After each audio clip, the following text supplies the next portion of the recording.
There is a silence that exists just beneath the noise of our daily lives, a quiet frequency we often ignore until our world begins to crumble. We spend our days chasing the tangible, status, wealth, and comfort, yet there is a recurring moment in every life where these things lose their luster.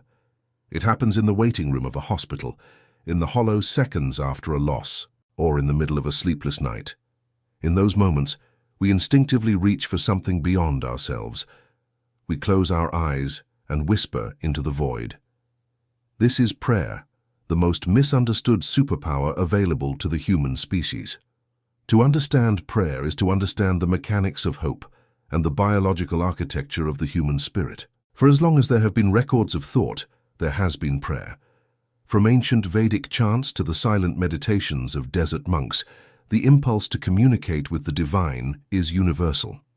Consider the historical anomaly of George Muller in 19th century England.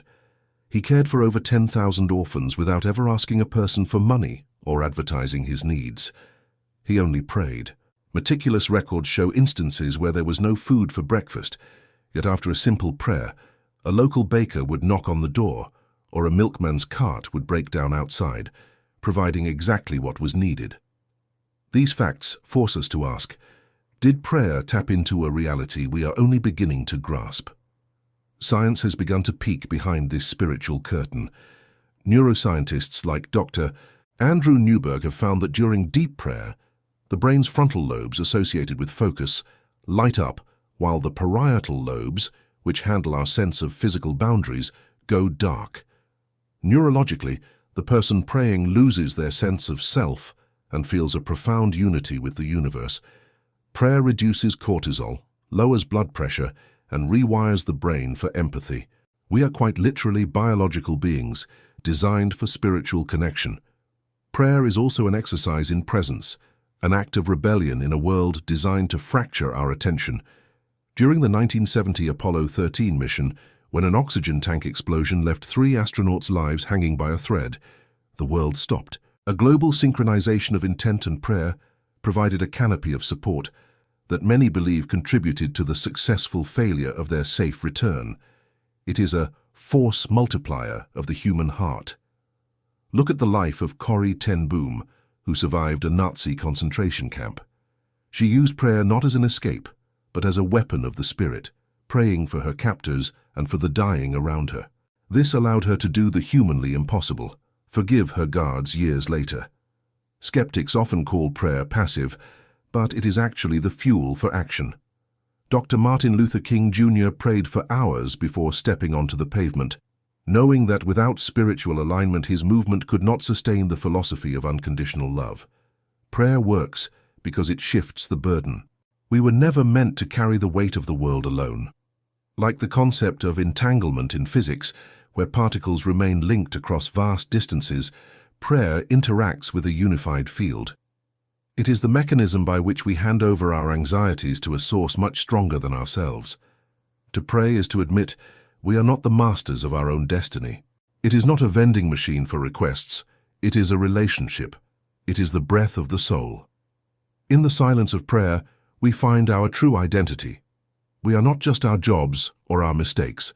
We are the beloved, part of a grand narrative that transcends our individual lifespans. This is the ultimate cure for loneliness. How can you be alone when the architect of the stars is listening to your heartbeat?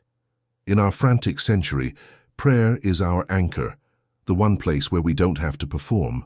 It is a sophisticated technology that harmonizes our frequency with life itself. Every prayer is a stitch in the fabric of a more compassionate world. Ultimately, prayer transforms the person praying.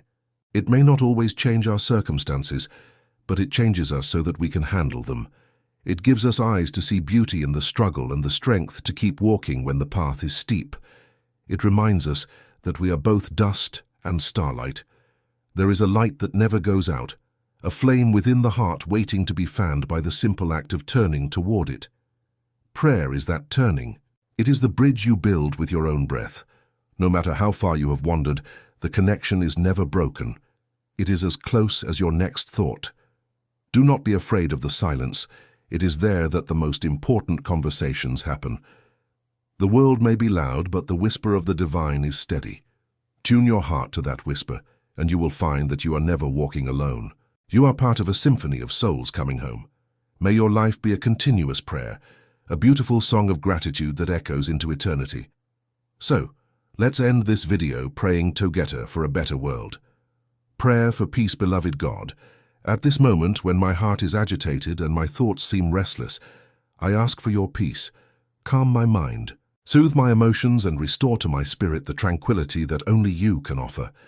Help me to trust that everything is under your care, even that which I cannot control. May I breathe deeply, release fear, and embrace the calm that comes from you. Stay with me now, strengthening me with serenity, hope, and confidence. Amen.